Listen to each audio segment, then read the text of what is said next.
Good evening, students. Today we are going to see the topic name is page number 21. On page number 21, textbook page number 21, that topic name is to the market. To the market. Today's topic name is to the market. विद्यार्थी मित्रांनो, ही एक कविता आहे, ही एक poem आहे जी तुम्हाला पाठ करायची आहे. आणि याच्यामधून तुम्हाला जेव्हा आपण एक वस्तू नाही तर वस्तूंचं एकत्रित म्हणजे समूह, जेव्हा समूहाबद्दल बोलतो तेव्हा त्यासाठी कोणता शब्द वापरला जातो किंवा काही शब्दांसाठी एक ठराविक शब्द आहेत हे या कवितेमधून सांगितलेले आहेत. आता ही कविता पहिल्यांदा मी गाऊन दाखवते, तुम्ही ती पाठ करायची आहे. Okay, listen carefully students. To the market. Listen, repeat and read aloud. Okay, listen, repeat and read aloud. कविता ऐका, म्हणा आणि मोठ्याने वाचा. ओके, मी आता ही कविता म्हणणार आहे, तत्पूर्वी थोडीशी झूम करून घेते. पुस्तकामध्ये तुम्ही पाहायची आहे, मला वाचायची म्हणून मी थोडीशी झूम करून घेते आहे. ओके, चित्र तुम्हाला दिसतील. ओके, ठीक आहे. चला आपण ती कविता गाऊया. इथे 4 चिल्ड्रन्स दिलेले आहेत. Child 1 says, child 2 says, child 3 says असं दिलेलं आहे. चाइल्ड 1, 2, 3 अँड 4 असं ते कविता म्हणत जोडत जायचं. जसं आपण शब्दांचा खेळ खेळतो. मी म्हटलं आंबा, मग पुढचा मुलगा म्हणणार राजू आंबा, मग तिसरा मुलगा म्हणणार राजू आंबा विकत, चौथा मुलगा म्हणणार राजू आंबा विकत घेत आहे. तसं वाक्य जसं बनवतो तसं ह्या कवितेमध्ये एक नवीन वस्तू विकत घेत गेली आहे आणि ती वस्तू जोडत मोठी लांबलचक कविता तयार करून बोलायची आहे. पण तुम्ही कविता पाठ करताना तशी करू नका. जेवढी दिलेली आहे तेवढीच कविता पाठ करा, कारण एवढी मोठी कविता पाठ करणं थोडंसं त्रासदायक आहे. पण मात्र जितके काही दिलेले आहेत आपल्याला मोर लाईन्स, ते लाईन्स सगळे बोलून कविता एकदा मोठी कशी तयार होते ती मात्र सगळ्यांनी बोलायचीच आहे. चला तर मग ही कविता गाऊया. चाइल्ड वन सेज म्हणायचं नाही आहे, डायरेक्ट आपण कविता म्हणायची आहे. I went to the market, do you know what I bought? I went to the market, do you know what I bought? Some red shiny apples, that's what I got. First कडवं झालेलं आहे. दुसरं, I went to the market, do you know what I bought? Some red shiny apples, a big loaf of bread. आता बघा इथे त्यांनी काय केलं आहे, हा सम रेड शायनी ॲपल्स वरती आलेला आहे, तोही त्यात घातला आणि नवीन आलेला आहे a big loaf of bread. A big loaf of bread हे पण आलं आहे. तर ते दोन्ही त्याने काय केलं आहे, ॲट अ टाईम बोललेलं आहे. आता तिसरं कडवं बघा. I went to the market, do you know what I bought? Some red shiny apples, a big loaf of bread, a pack of colour pencils. आता तरी काय घेतलं, पॅक ऑफ कलर पेन्सिल्स. पहिलं काय घेतलेलं, सम रेड शायनी ॲपल्स जे वरती तुम्हाला दिसत आहेत, अ बिग लोप ऑफ ब्रेड इथे दिसतोय, आणि नंतर अ पॅक ऑफ कलर पेन्सिल्स. तर हे वाक्य जोडत ही कविता पुढे आपल्याला म्हणायची आहे. ठीक आहे, पुन्हा एकदा म्हणते. I went to the market, do you know what I bought? I went to the market, do you know what I bought? Some red shiny apples, that's what I got. I went to the market, do you know what I bought? I went to the market, do you know what I bought? Bought म्हणजे विकत घेणे. Some red shiny apples, a big loaf of bread. Some red shiny apples, a big loaf of bread.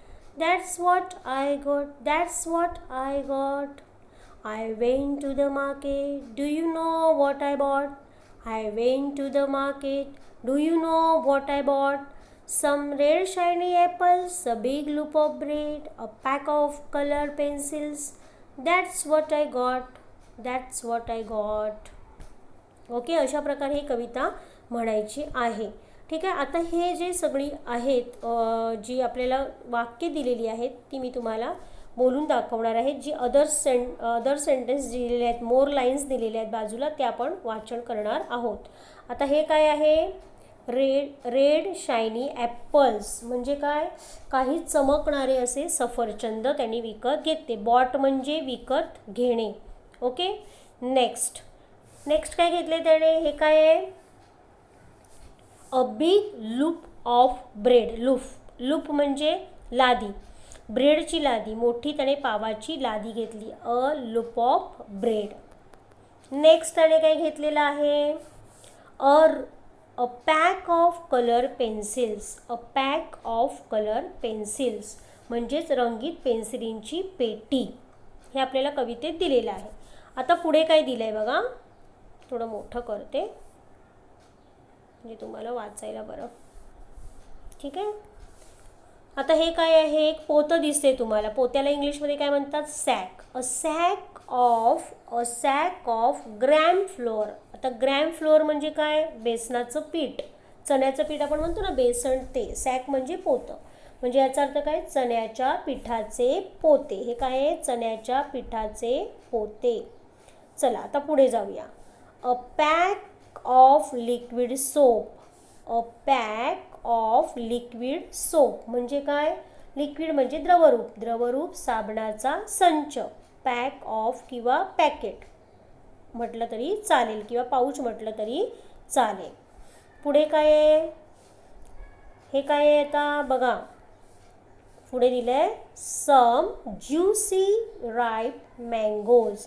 Some juicy ripe mangoes. Ripe mangoes म्हणजे पिकलेले आंबे. सम juicy रसाळ असे पिकलेले आंबे असं म्हटलेलं आहे. पुढचं चित्र कोणतं आहे पहा, a pair of blue bangles.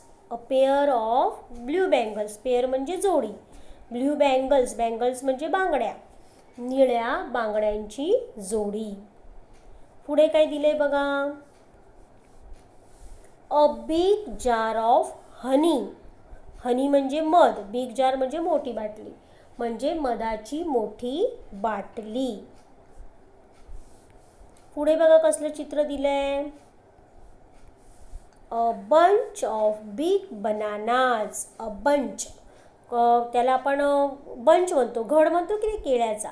Big bananas मोठी केळे, मोठ्या केळींचा घड, मोठ्या केळींचा घड.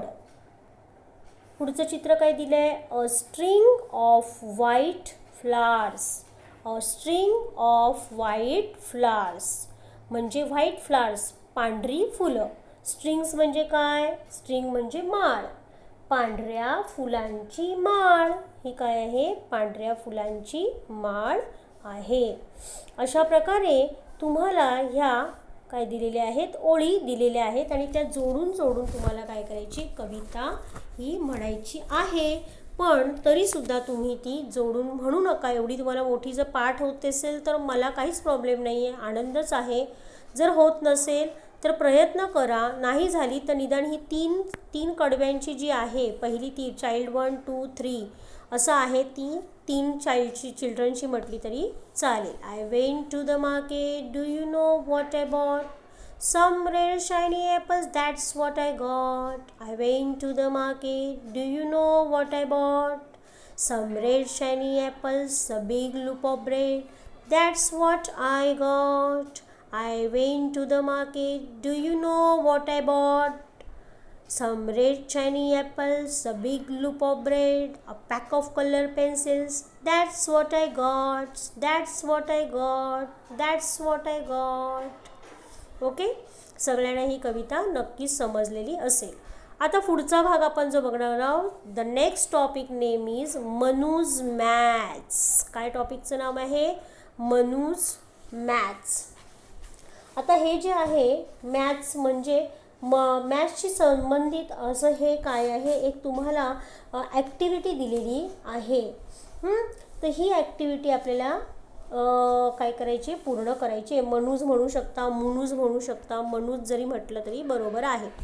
तर चला तर मग ही ॲक्टिव्हिटी आता आपण वाचूया. ठीक आहे, एक मिनिट, हे पुस्तकाचा हा प्रॉब्लेम आहे. ओके, चला. Look, listen carefully and act.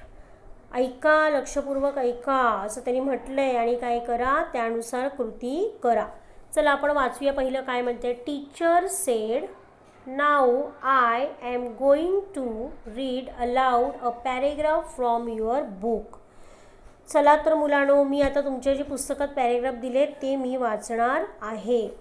काय म्हटलंय बघा, लुक ॲट, सॉरी दुसरीकडे कुठेतरी उत्तर आहे, जरा पेन्सिलने होतं का बघूया.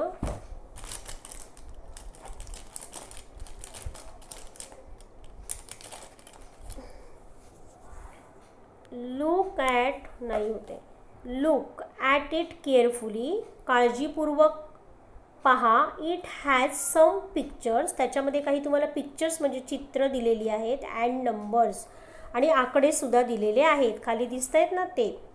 ओके, पुढे काय म्हटलं आहे, मग मी मोठंच करते आणि मग तुम्हाला वाचता येईल.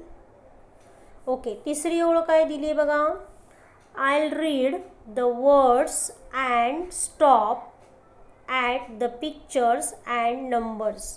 काय म्हणते टीचर की आय रीड द वर्ड्स, मी ते शब्द वाचणार आहे, अँड स्टॉप आणि थांबणार आहे, ॲट द पिक्चर्स, पिक्चर्स आलं की थांबणार आहे, अंक आलं की थांबणार आहे. You have to say, you have to say the words, ते चित्र बघायचं आणि त्या चित्राचं नाव तुम्ही बोलायचं आहे, for them at the right time, योग्य वेळी.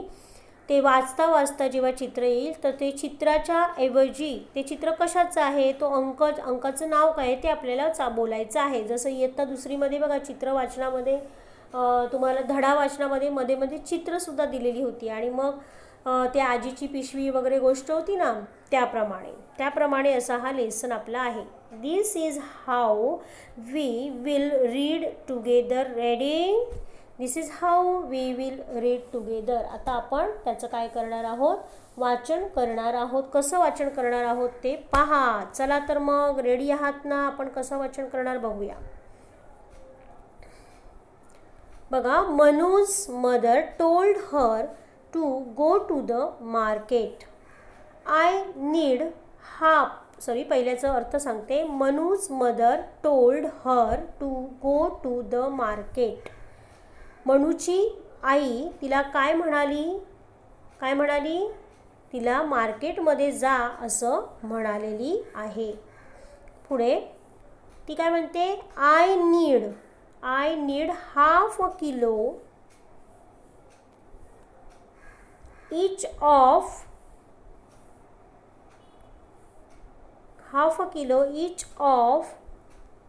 आता हे कसलं चित्र आहे, हे चित्र आहे पोटॅटोचं आणि हे चित्र कसलं आहे, टोमॅटोचं. हा नंबर किती आहे, 3. मग आपण वाचताना काय वाचणार, I need a kilo each, I need half a kilo each of potato and tomato, 3 lemons, a piece of ginger. आता हे काय आहे, हे आहे आलं. हे काय आहे, आलं. म्हणून आल्याला इंग्रजी शब्दात काय आहे म्हणतात, जिंजर. हे काय आहे, मिरचीचं चित्र आहे, चिलीज. ओके, त्यानंतर हे चित्र कसलं आहे, मी आधी तुम्हाला चित्र सगळी सांगून देते पॅरेग्राफमधली. ते बॅग आहे. हा नंबर कोणता आहे, 100 आहे. ओके, आणि हा नंबर कोणता आहे, 5 आहे. बरोबर. आता आपण वाचत जाणार आहे. आता मी चित्राच्या ऐवजी काय करणार आहे, सरळ तिथे शब्द वाचणार आहे. जरा लक्ष द्या, हे दिसत नाही आहे व्यवस्थित स्क्रीन याच्यामध्ये. नीट बोट ठेवा, बारीक आहे फार, तुमच्या डोळ्यांना त्रास होणार आहे मला माहिती आहे. मी पुस्तकामध्ये रेकॉर्डिंग खूप मोठं होतं म्हणून इथे घेतलेलं आहे.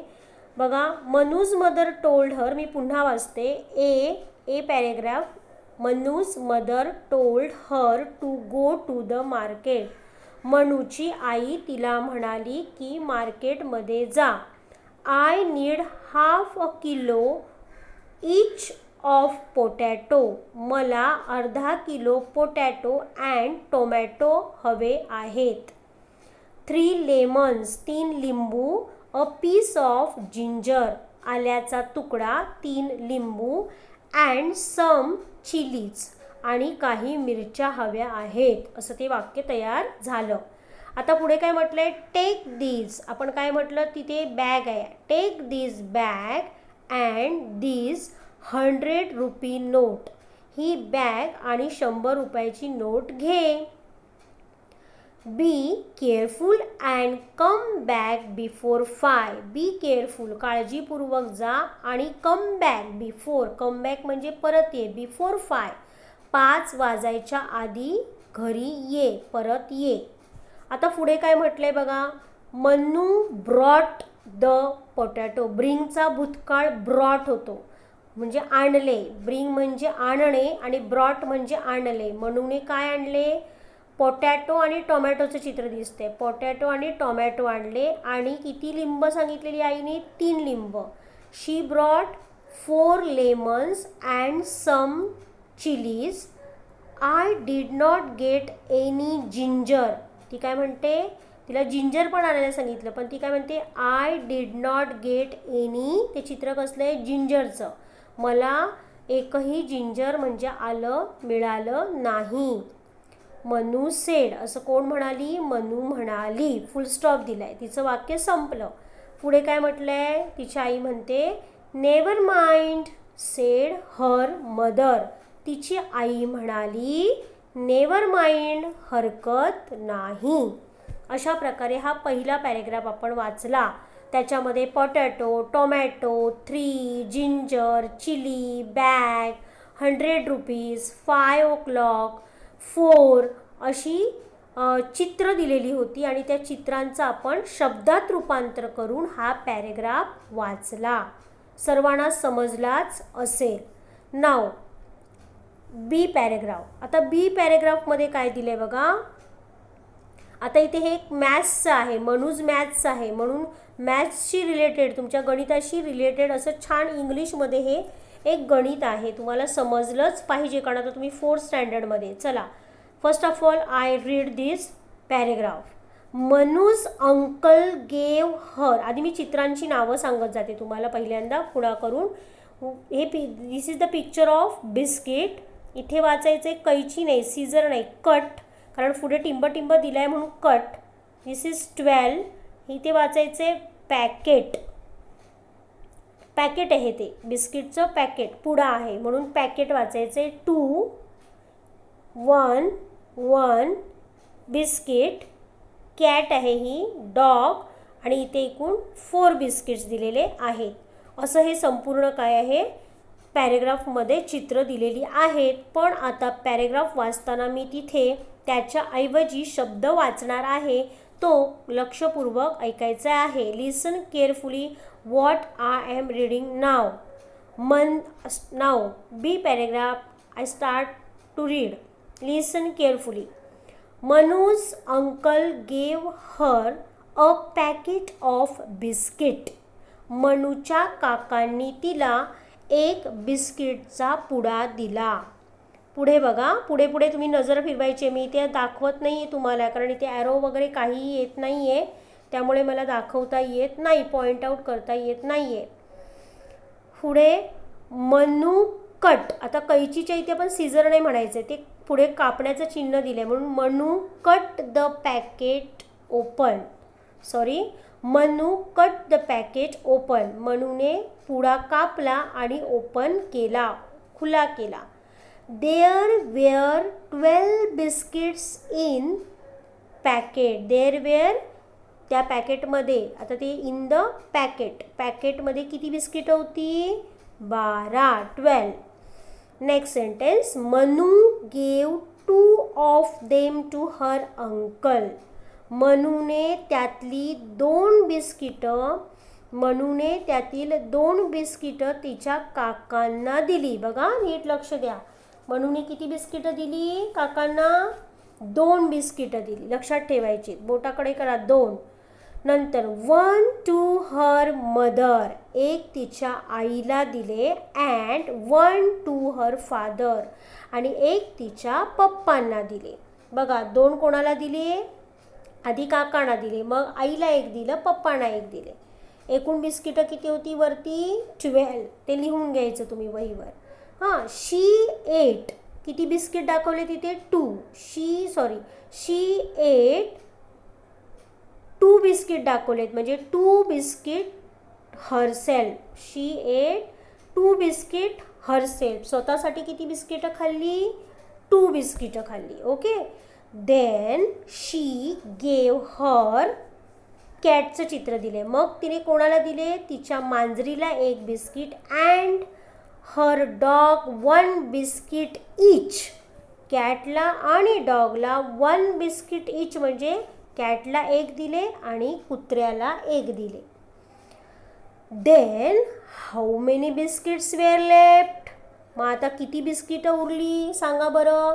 2 दिली काकांना, 1 दिलं मदरला, 1 दिलं फादरला, 2 स्वतः खाल्ली, 1 दिलं कॅटला आणि 1 दिलं डॉगला. किती झाले टोटल? 2, 3, 4, 5, 6, 7, 8. 8 बिस्किट तिने वाटून किंवा स्वतः खाऊन पूर्ण केले. बिस्किट्स टोटल किती होते? 12. मग 12 मायनस 8 देऊन संपले. मग किती? हाऊ मेनी रिमेन्स नाव? इथे दिलेले आहे शेवटला 4 बिस्किट्स. 4 बिस्किटचं चित्र काढून दिलेलं आहे. 4 म्हणजे बरोबर आहे. ओके. समजला हा पॅरा सगळ्यांना?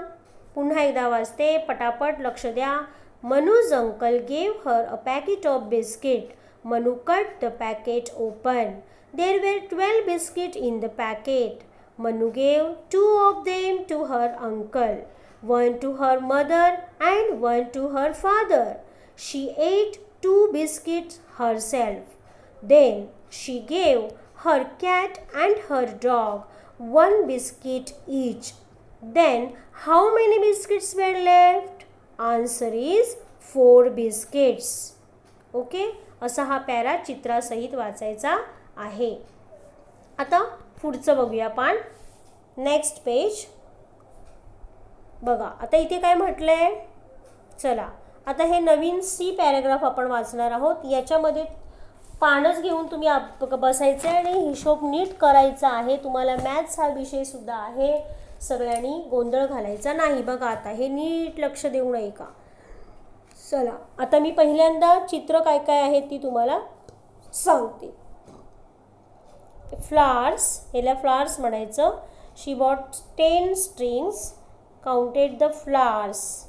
40, 7, 44, 2, 36, 400 असे शब्द वाचायचे आहेत त्या चित्रांच्या आणि अंकांच्या जागी. चला तर मग आता पॅरेग्राफ वाचूया.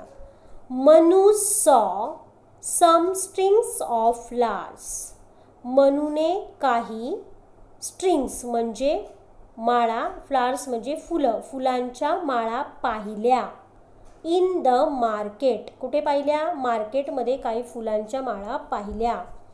शी ब्रॉट म्हणजे आणणे. शी ब्रॉट 10 स्ट्रिंग्स. तिने किती स्ट्रिंग्स आणल्या? 10 फुलांच्या माळा आणल्या. किती माळा आणल्या? 10. And counted the flowers in each. आणि त्या 10 माळांमध्ये किती किती फुलं आहेत? Counted the flowers in each. प्रत्येकात किती फुलं आहेत ती तिने मोजली. There were 40 flowers in 7 strings. बघा 40 फुलं 7 माळांमध्ये होती. एकूण तिने 10 आणल्या आहेत. पण 40 फुलं 7 माळा. 7 ज्या माळा होत्या त्यात एकूण किती फुलं होती? 40. मग आता 3 अजून तिच्या मोजायच्या राहिल्या. 44 flowers in 2 strings. 2 माळा ज्या होत्या फुलांच्या त्यात 44 फ्लावर्स होते. दोन्ही मिळून किती फ्लावर्स होते? 44. दोन्ही मिळून मोजायचे का? त्याच्यानंतर अँड 36 इन लास्ट स्ट्रिंग्स. आणि 36 फुलं ही 10व्या माळेत होती. तर ती म्हणते there are 400 flowers in all. ती म्हणते सगळी मिळून किती फुलं झाली? 400. तिचं काय म्हणणं आहे? सगळी मिळून किती फुलं झाली? 400 अशी ती म्हणते. आणि मग ती मग ते बरोबर आहे का हे तुम्ही शोधून काढायचं आहे. ते बरोबर आहे का की बाबा एवढी सगळी फुलं मिळून 400 फ्लावर्स होतात का? नाहीच होत. बघा ना, तुम्ही करून बघा. टोटल स्ट्रिंग्स किती होत्या? बघा टोटल स्ट्रिंग्स किती होत्या 10 बरोबर. पहिल्या 7 माळेमध्ये किती फुलं होती 40 बरोबर. नंतरच्या 2 माळीमध्ये किती होती 2 माळींची मिळून किती झाली 44. आणि शेवटची जी एकच माळ उरलेली आहे लास्ट स्ट्रिंग त्याच्यामध्ये किती फुलं होती. How many flowers are in that last string 36. जर यांचं आपण ॲडिशन केलं ह्या स्ट्रिंग्स आहेत ह्याच्या हे मिळवायचं नाही. एकूण 10 स्ट्रिंग्स होत्या 7 2 आणि 3 मिळून झाल्या 10 स्ट्रिंग्स. आता 7 माळेमध्ये 40 फुलं 2 माळेमध्ये 44 फुलं एका माळेमध्ये 36 फुलं. मग टोटल किती फुलं होणार 6 + 4 10 4 + 4 8 9 10 11 and 12. How many total flowers in total strings? There are 120 flowers, not 400 flowers. It's a wrong answer. Okay, सर्वांना हे समजलं. चला तर मग पुन्हा तुम्ही करून बघा. मी तुम्हाला इथे करून दाखवलेलं आहे. ओके, तर अशा प्रकारे मनूज मॅथ्स हा भाग आपला झालेला आहे. आता याच्यावरून इथे आपल्याला काही वाक्य बनवायला सांगितलेली आहेत. आता ही जी वाक्य आहेत ही वाक्य आपले टेबल झालेली आहे त्याप्रमाणेच ही वाक्य आहेत. आता वाक्य काय काय तयार होऊ शकतं तर कशाचं पॅकेट असतं कशाचं. आता हे बघा मी ती पहिल्यांदा तुम्हाला सगळे शब्द वाचून दाखवते.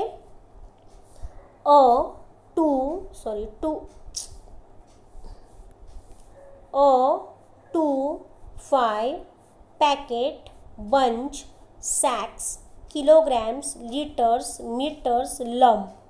आता बघा तुम्हाला माहिती आहे एकच असेल तेव्हा 2 2 5 म्हणजे 5.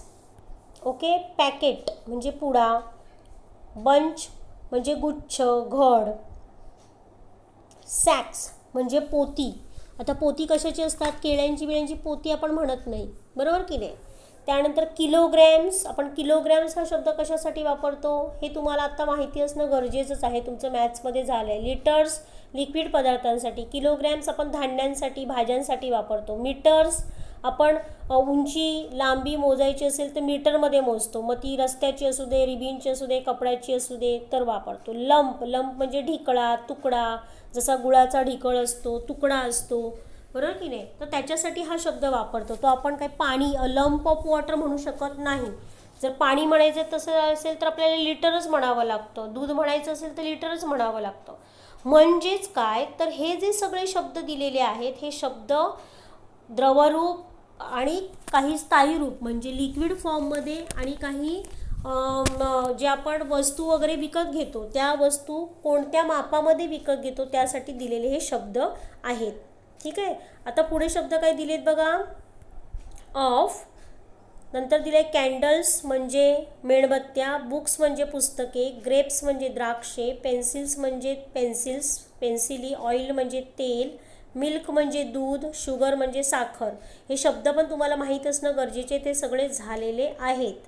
सॉल्ट म्हणजे मीठ फ्लावर्स म्हणजे फुले बटर म्हणजे लोणी किंवा फ्लोअर म्हणजे पीठ क्लोथ म्हणजे कापड रिबन राईस म्हणजे तांदूळ धान्याचा प्रकार झाला. तर अशा प्रकारे हे सगळे आपल्याला शब्द दिलेले आहेत आणि मग आपल्याला त्याचं वाक्य बनवायला सांगितलेलं आहे. तर पहिले एक वाक्य बनवूया. आपण लिहू शकतो पॅकेट कशाचं असू शकतं कॅन्डलचं असू शकतं packet of candle. Packet of salt पण असू शकतं मिठाचा पुडा. त्याच्यानंतर कशाचं असतं पॅकेट ऑफ शुगर पण असू शकतं. पॅकेट ऑफ मिल्क पण असू शकतं. मिल्कची आपण पॅकेट पण म्हणतो मला 4 पॅकेट दे किंवा 5 पिशव्या दे असं पण म्हणू शकतो. पॅकेट ऑफ पेन्सिल्स पण असू शकतं बरोबर की नाही. बरंचसं येऊ शकतं. पॅकेट ऑफ ऑइल येऊ शकतं. पॅकेट ऑफ बुक्स पण येऊ शकतं. पॅकेट हा शब्द सगळ्याला लागू पडतो कारण पॅकेट्स कशाचेही बनवू शकतात. पॅकेट ऑफ राईस पण होऊ शकतं. म्हणजे काही शब्द आहेत की आपल्याला बऱ्याच वस्तूंना वापरता येतात. पॅकेट ऑफ फ्लोअर पिठाच्या पिशव्या किंवा पॅकेट्स होऊ शकतात. पॅकेट ऑफ क्लोथ नाही होऊ शकत किंवा पॅकेट ऑफ रिबिन्स होऊ शकतात, रिबिनचे पॅकेट्स असतात ते पण होऊ शकतात. म्हणजे या एका अ पॅकेट ऑफवरून किती वाक्य बनली बघा. 1 2 3 4 5 6 7 8 9 10 वाक्य ॲट अ टाईम बनली. अजून काही वाक्य मी तुम्हाला पुढच्या शब्दांची बनवतो. आता काय होऊ शकतं, 2 पॅकेट ऑफ पण होऊ शकतो, त्याने वाक्य बनवू शकतात. 5 पॅकेट ऑफ पण होऊ शकतं, बरोबर. पॅकेट ऑफने किती झाली बघा वाक्य. आता पुढे घेऊया, समजा आपण अ वरून घेऊया. अ बंच ऑफ बंच कशाचा बनतो, तर ग्रेप्सचा बंच बनू शकतो, घड बनतो. आणि कशाचा बंच बनतो, पेन्सिलचा बंच बनू शकतो. आणि बंच कशाचा बनू शकतो, कॅन्डलचा बंच बनू शकतो. फ्लावरचा पण बंच बनू शकतो. त्यानंतर कशाचा बंच बनू शकतो, ठीक आहे, एवढ्याचा आपण बंच बनवू शकतो. म्हणजे याच्यावरून एवढी वाक्य तयार होऊ शकतात. 2 बंच ऑफ म्हणू शकता तुम्ही, 5 बंच ऑफ म्हणू शकता. याच्याने सुद्धा वाक्य बनवू शकतात. म्हणजे जवळजवळ याने जवळजवळ 1 2 3 4 आणि 4 जवळजवळ 8 4 3 12 वाक्य या वाक्यावरनं बनवू शकतात. नंतर अजून काही आपण घेऊ शकतो. आता समजा 2 आणि सॅक्स म्हणजे पोती. आता 2 सॅक्स कसली, ऑफ म्हणजे कसली तरी आपण लिहायचे. आता पोती कशाची असतात, तर राईसची असू शकतात. शुगरचं, give me a 2 sack of sugar, 2 sack of rice, 2 sack of salt. मिठाची पण पोती असतात. 2 सॅक ऑफ अजून काय येऊ शकतं, सॅक अजून कशाचे येऊ शकतात, बस एवढेच. सॅक आपण याचे पोती एवढ्यांची होऊ शकतात. मग 5 वरून बनवायची. 5 sack of sugar, 5 sack of rice, 5 sack of salt असं म्हणू शकतात. अ म्हटलं तर अ सॅक. आता इथे सॅक्स दिलं आहे म्हणजे भरपूर पोती आहे, त्यामुळे अ येणार नाही, अ सॅक्स ऑफ येणार नाही. जर नुसतं सॅक असलं असतं, एस नसला असता तर आलं असतं. मग एकच वाक्य. ओके. आता इथे पेन्सिल्स, बुक्स आणि हे पण दिलेले आहेत बघा. जास्त म्हणजे मेनी दिलेले आहेत, ते पण पाहायचे आहेत. वाक्य सगळीच बनणार अशी नाही. अ सॅक ऑफ, मी पहिल्यांदा सांगितले ना, अ पॅकेट ऑफ त्याच्यामध्ये कॅन्डल्स येऊ शकतं, बुक्स येऊ शकतं. ते झालं आपलं. पुढे आता पुढचं वाक्य घेऊया. किलोग्रॅम. आता किलोग्रॅम, 2 किलोग्रॅम. आता 2 किलोग्रॅम. आता किलोग्रॅम आपण कशासाठी वापरतो, आपण किलोमध्ये काय काय विकत घेतो, ग्रेप्स घेतो. ग्रेप्स घेतो किलोमध्ये. त्याच्यानंतर शुगर घेतो किलोमध्ये, सॉल्ट किलोमध्ये घेऊ शकतो, बरोबर. पीठ किलोग्रॅममध्ये घेऊ शकतो. त्याच्यानंतर राईस किलोग्रॅममध्ये घेऊ शकतो. मग 2 kilogram of grapes, 2 kilogram of sugar, 2 kilogram of salt, 2 kilogram, तसंच 5 kilogram of salt, 5 kilogram of flowers. अशी वाक्यसुद्धा तुम्ही बनवू शकता. ठीक आहे. अ किलोग्रॅम ऑफ ग्रॅम्स दिले, त्यामुळे अ येणार नाही, कारण किलोग्रॅम्स म्हटलेलं आहे. आता पुढे जे आहे ते आहे लिटर्स. आता लिटर्स शब्द आहे. आता लिटर्स म्हणजे लिटर्स हा शब्द आपण पातळ पदार्थ, द्रवरूप पदार्थ, लिक्विड पदार्थांसाठी वापरतो. मग लिक्विड पदार्थ इथे कोणते आहेत, मिल्क आहे, ऑइल आहे आणि काय आहे, अजून काहीच नाही. या 2साठी मग 2ने बनवू शकता, 5ने बनवू शकता लिटर्स.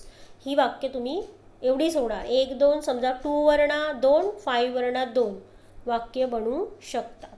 किंवा अ किलोग्रॅम ऑफ असं म्हणता येत नाही, त्यामुळे ते येणार नाही. त्यानंतर पुढे जे दिलेलं आहे ते काय दिलेलं आहे वाक्य, लिटर्स नंतर मीटर्स. आता मीटर्स हा शब्द कोशामध्ये दिलेला आहे. मीटर्स हा शब्द आपण फक्त कपड्यांसाठी वापरतो. रस्त्या मोजायच्या आहेत, उंची लांबी घराची मोजायची. तर आता मीटरमध्ये यातली आपली कोणती वस्तू आपण घेतो, तर रिबीन घेतो आणि कपडेच घेतो मीटरमध्ये. 2 metres of cloth, 2 metres of ribbon, 5 metres of cloth, 5 metres of ribbon. ठीक आहे. अशा प्रकारे तुम्ही वाक्य बनवू शकता. त्यानंतर पुढे आहे, शक्यतो त्याच्याशी संबंधितच वाक्य बनवा, म्हणजे तुमचाही गोंधळ होणार नाही. जास्त क्लिष्ट बनवायला जाऊ नका. जे परफेक्ट आहे त्या म्हणजे ती जी वस्तू दिली आहे त्या वस्तूसाठी जे परफेक्ट मोजमाप आहे त्याचाच वापर करून, त्या शब्दाचा वापर करून वाक्य बनवायचा प्रयत्न करा, नाही तर ती चुकतात. शेवटचं काय दिले, लंप. आता तुकडा कशाचा असू शकतो, तुकड्यामध्ये आपण काय विकत घेतो, ते आपण गुळाचा तुकडा घेतो एखाद्या वेळा विकत, तुरटीचा तुकडा घेतो. आता इथे तुकडा असण्यासारखा कोणता आहे, तर बटर आहे. बटर आपण तुकड्यामध्ये घेऊ शकतो, म्हणून तिथे फक्त बटरचं एक वाक्य लंपला किंवा साखरेचा पण आपण लंप घेऊ शकतो. आता लंप म्हणजे तुकडा असतं, ढिकळ असतं, तर ते साखरेचा पण असतो. तर तो लंप आपण अ लंप ऑफ शुगर म्हणू शकतो, अ लंप ऑफ बटर. त्याच्यासाठी हा शब्दच वापरायचा आहे. त्याच्यासाठी कोणता शब्द वापरायचा आहे, 2 lump of water, 2 lump of butter असं आपण शक्यतो नको म्हणूया. शक्यतो आपण 2 लंप पण म्हणू शकतो, 2 तुकडे द्या असं पण म्हणू शकतो, काही हरकत नाही. A lump of butter, a lump of sugar ही वाक्य लंपने बनवू शकतात.